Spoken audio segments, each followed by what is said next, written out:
frustrating, right? Yeah, incredibly so.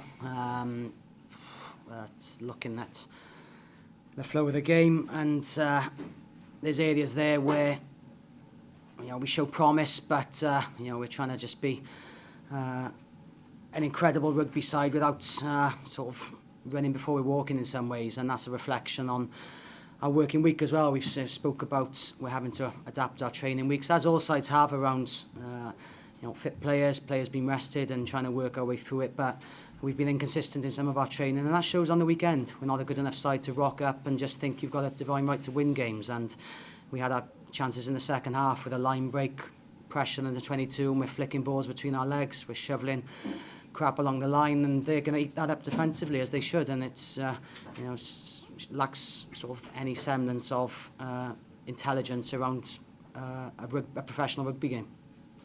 Having been in such a position of control, how did that match turn in the last 20 minutes or so? Because you've had all the possession, you had all the territory as well. Yeah, I mean, it did become, there was some good passages with ball in play, and I looked after 60 minutes. The Dragons had kicked at 37, we'd 32, and that's not your intention. You've got a match kick for kick, and we won a lot of those kicking battles. But the flow of the game comes from not converting a line break, getting too loose, and the Dragons seize on that, and everyone gets a bit edgy. You have a couple of little set-piece moments around it, and the Dragons get a sniff as well. As I said, we didn't bring any atmosphere to our game, and obviously I can understand that everything getting subdued after that, but that brings an away game into it. Any away sides in the game after 65 minutes, will fancy a crack in the last quarter, and we couldn't break the cycle of pressure with poor exits, running into touch, and then you've got to defend another line out, and that's the story of the last quarter. Did you feel edgy yourself when the Dragons started getting the penalties and those line-outs in the last 10 minutes? Yeah, definitely. I felt fairly comfortable defensively in terms of our defensive shape and where we were dealing with some of their threats, but sometimes we're chasing that ruck, and you're mindful of the fact you could be given a straight arm away. They kick to the corner again, and they've gone over on one drive, and you do fear those sort of areas. But it's from our sort of lack of substance 15 or so minutes before that as well. It's a big month, isn't it? All sorts of things can happen this month.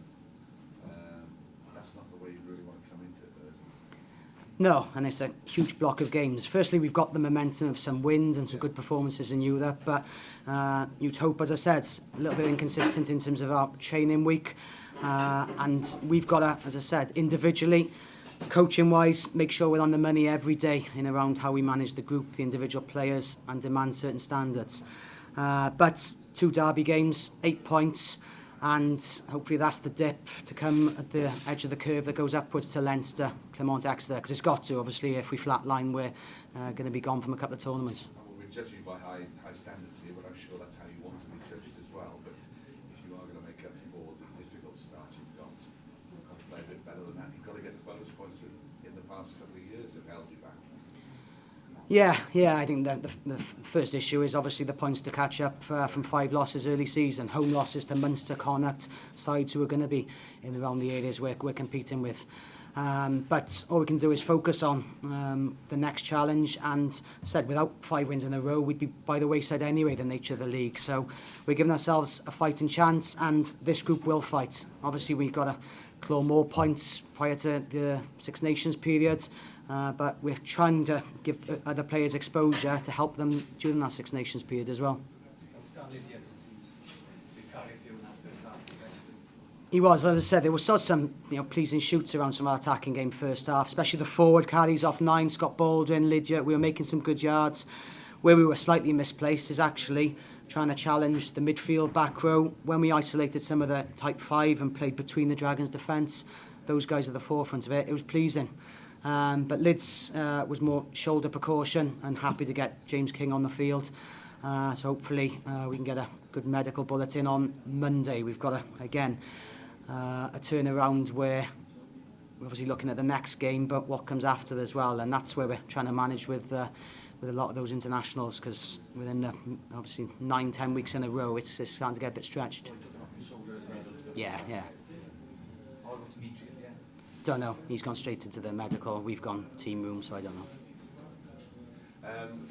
Leinster next week. What have you made of them so far this season? Blown a bit hot and cold, but blowing a bit hotter now than they were. Yeah, I'm pretty obviously good league record this year, and I thought the 2 long games back to back, they've gone toe to toe with them, and you've got some of the world's best attacking players. Gitu, Nono, Basso couldn't really break down the Leinster defence as well.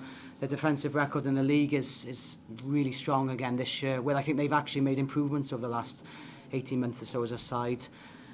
But also they're bringing through a few players now. They're giving people like Ringrose, Flyer on the flank a few opportunities, and it's making their squad as deep as it was perhaps 2-3 years ago. And they've made 11 changes today for the Connacht game, and perhaps they can look at that next week rather than the round 5 is redundant for them. So it's going to make them dangerous. Well, 5 in a row, that's what you want. You want that bit of momentum and the winning culture coming back.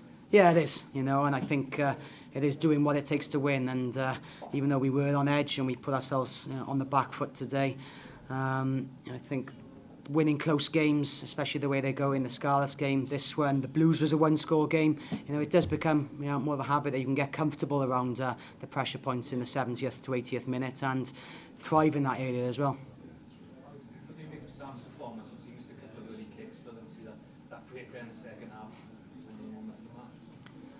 Yeah, he's an incredible talent. I just think sometimes he tries to do incredible things all the time. And I think the role of the 10 is often to do the easy things well. He's got, obviously a great peer to work alongside in Dan. And we've just got to channel his game the right way. As I said, he senses things and he's developing his running game. But actually there was times and places where around him we haven't been clear what we're doing, and it makes us vulnerable to a loose pass, and that's when the Dragons can eat you up. But he didn't let those 3 kicks go to his head. Some youngsters can let that get to them, but quite mature in his attitude. Yeah, I think most of them, to be fair, brush themselves off, and it's about the next thing, and it's something obviously we encourage in all the way we train tactically, technically. It doesn't matter. It's the next thing that matters. And and he's developing all the time. And as I said, it was pleasing to give him the start today. He had Zebra away, and it was a different game where perhaps you could see a little bit more of the all singing, all dancing. Today required a couple of different demands, and he's got to learn to adjust to that occasionally. Can I just ask about Europe? And obviously Clem will go and play next week. They've got those 3 games in a row. Do you see a chance of getting through them? Oh, definitely. We're really positive. I think we have got some incredible talent. And I think that the challenge and what we've put to the group is how we drive the standards week in, week out of not just the captain, but everyone around him playing a part, not just relying on 3 or 4 people to do all and everything. We need everyone on page, because we can have some of the best individual performances, but it's going to take a team. And I think without that, we're going to fall by the wayside. But I think if everyone is on page, we all know our roles. Go back to the Exeter performance. We came into that in pretty scratchy form, but everyone was clear what they were doing. Everyone pulled together, and it was a great home win. And I think a great atmosphere in the Liberty for the next 2 Fridays.